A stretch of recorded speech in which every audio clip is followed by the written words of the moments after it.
आपने टकरा कर वहां देखो, वहां टकरा कर ऊपर जो दिखाई दे रहा है इसका नाम है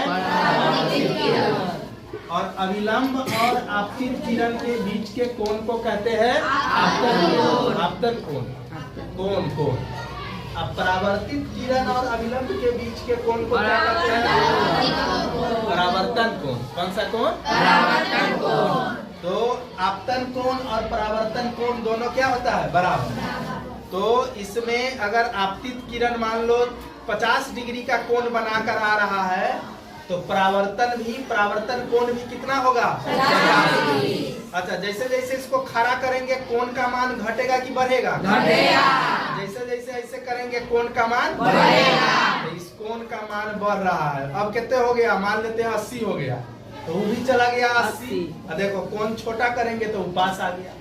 अगर इसको अविलंबे पर सीधा कर दे ऐसे तो 0 डिग्री बनाकर आएगा, तो 0 डिग्री बनाकर जाएगा। मतलब आपतन कोण 0 डिग्री तो परावर्तन कोण भी 0 डिग्री नहीं होगा। तो अगर प्रकाश का आपतित किरण अविलंब पर ही आ जाए तो फिर से उसी रास्ते पर वापस हो जाता। ये बात समझ गए?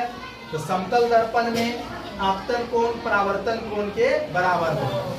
ये था परावर्तन। क्या था? परावर्तन। आगे इसके बाद हम लोग सीखेंगे अपवर्तन। क्या सीखेंगे? अपवर्तन। इससे पहले जानते हैं एक होता है पार्श्व परिवर्तन। क्या होता है? समतल दर्पण जो है ना, दायां भाग, इसमें अगर किसी का चेहरा दिखाए तो दायां हिस्सा बायां तरफ और बायां हिस्सा दायां तरफ दिखाई देगा, नहीं दिखाई देगा?